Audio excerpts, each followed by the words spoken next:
Okay, so I'll be talking about hyperthyroidism in cats. It's also called thyrotoxicosis. It's an overproduction of the thyroid hormones T3 and T4 from an enlarged and overactive thyroid gland. Enlarged thyroid glands are usually caused by non-cancerous tumors called adenomas. On rare occasions, about less than 2%, they're due to malignant tumors, and they're known as thyroid adenocarcinomas. Yeah, now, so what's interesting about this is like a tumor enlarged, making too much, but then you can have a thyroid enlarged where it can't make enough thyroid hormones. Are you going to talk about that, or? No. Okay, so I'll just say goiter.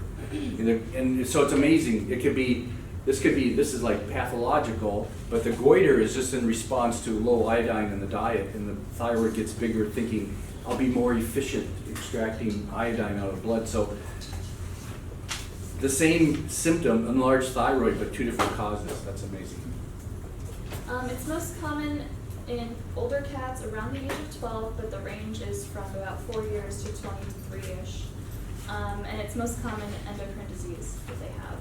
So yeah, the most common, yeah. Yeah. And you know, we all say cats go hyper, dogs go hypo.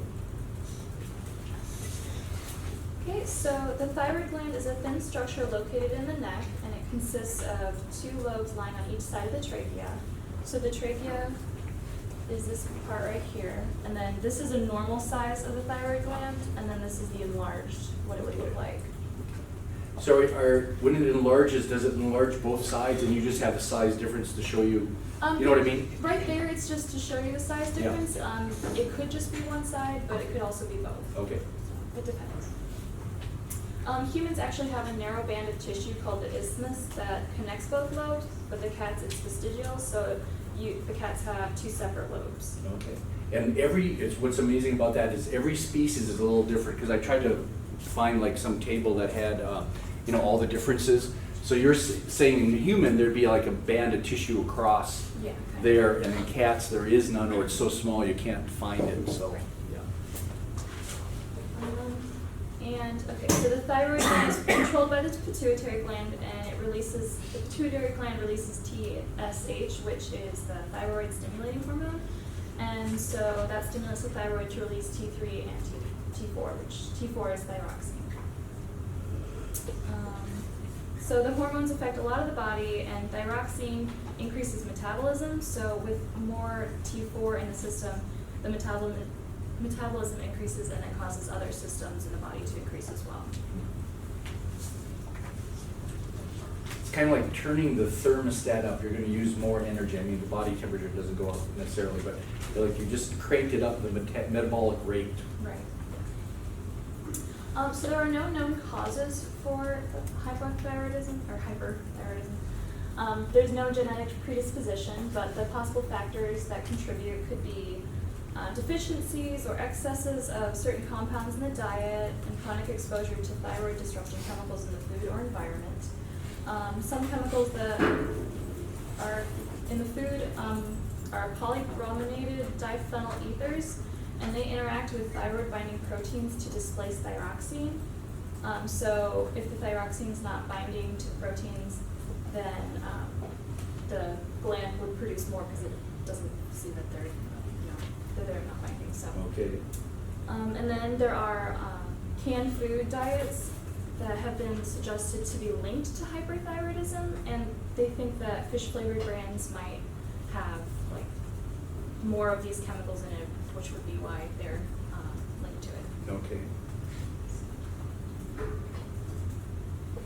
So signs and symptoms. The most common sign is weight loss with the increased appetite. They keep eating, but they're still losing weight, so that's when most people seem to notice that something's wrong with my cat. Because of this, there's also dehydration going on. They're constantly drinking water and using the bathroom, but it's just going through the body quickly because of the increased metabolism.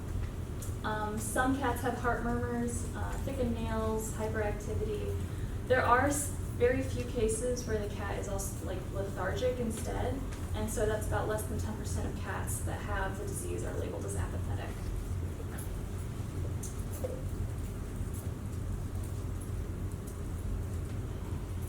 The signs for hyperthyroidism can overlap with other diseases such as renal disease or failure, chronic hepatic disease, or cancer, especially intestinal lymphoma. So thoracic radiography and echocardiography may be used for assessing myocardial disease because of the heart murmurs. And then abdominal ultrasound may be useful for underlying renal disease. Some tests that would be done to determine if your cat has hyperthyroidism. The first one is a CBC, which is a complete blood count, which is a common blood test for all animals going in. The disease mildly increases the red blood cells, but there aren't significant changes. But if there are significant changes in the test, that means that there's probably another disease that your cat has.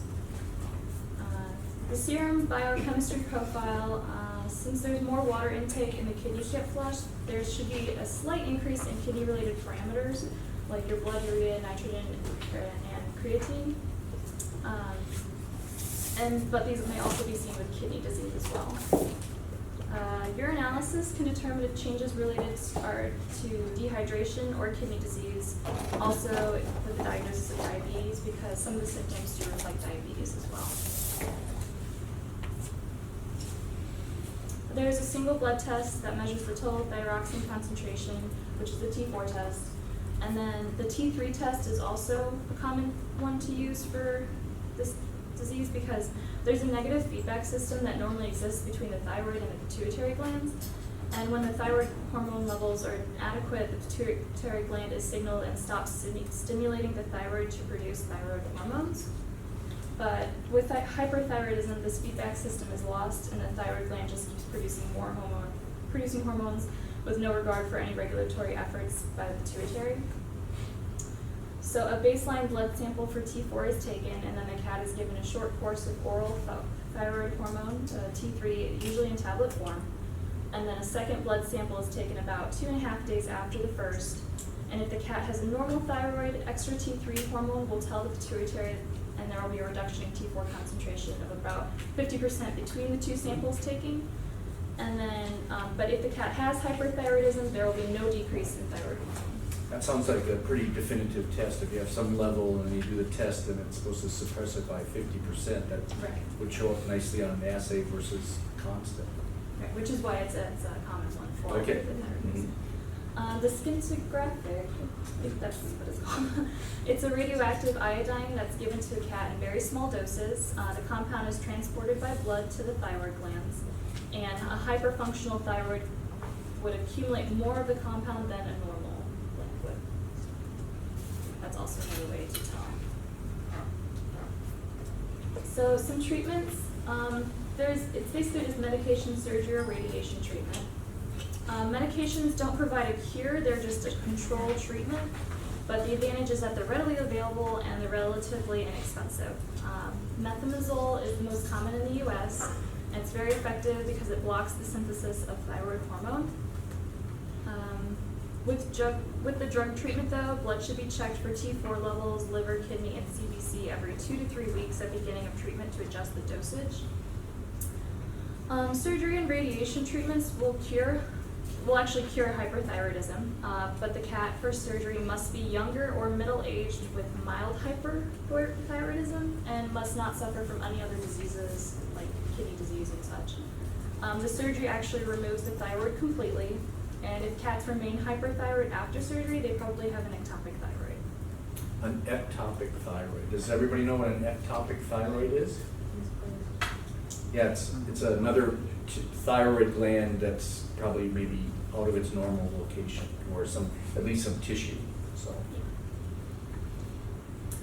Radiation, they inject iodine-131 endovenously, and it causes the thyroid to stop working. It's not offered everywhere because it's costly and equipment, and they need special training to do it. So it's not a very common treatment. And yeah, anytime an animal is given iodine, whether it's radioactive or not, the thyroid selectively takes it out of the blood, iodine. So the radioactive, then you inject that, and then it goes to the thyroid, and it's actually killing the cells in the thyroid gland. Because it's, I think, I-21 you said, right? 131. Oh, 131. So, because we used to work with iodine, and it's a gamma emitter. When you work with it, you're behind a lead plate, a lead brick, sometimes it's so, yeah. So, like I said, hyperthyroidism can mask other diseases, and so it tends to mask symptoms for renal insufficiency because of the increased blood flow through the kidneys. Blood tests can show normal kidney values despite mild to moderate renal disease.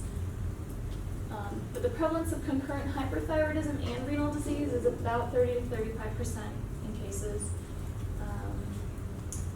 There is reversible treatment for hyperthyroidism, such as the medication, and that's recommended to start with because cats who have underlying renal disease and the vets aren't sure of it yet, if you do the surgery and they actually have renal disease, So, okay, so the current recommendation is to treat all cats with methimazole or carbamazole, which is the medications, for a minimum of 12 weeks, and during this time, the kidney values in urine should be evaluated for changes suggested of renal disease. And if there's no evidence of deterioration of kidney function, then permanent therapy can be considered. Okay. So now, those drugs you said, did they stop the synthesis of T3 and T4? Is that where they act at? T4 only. I'm Okay, not sure about T4, yeah. And see, the thyroid, what it does, it pumps out T4, and then elsewhere in the body, T4 gets changed to T3 because T3 is the more active hormone, and T4 is kind of like the reserve. But so it'd be interesting to know the pathway where it's stopping the synthesis, but that's neat. Okay, comments, questions on hyperthyroidism? Cats. Anybody personal experience? Anybody seen the I-131 injected? Because I think they have to collect the urine and stuff. Tell me about that. This was like several years ago. Yep. They did have to collect urine. Because it's radioactive. Yeah. I can't remember the half-life of 131. I want to say it's quite long, because then you have to dispose of it. You See, have to, remember 10 half-lives is gone, so if something was a short half-life, yeah, I can't remember what I-131. I know we used to work with it and label hormones, and we had to be behind lead bricks, and we worked like this. Anyway. Anybody else comments?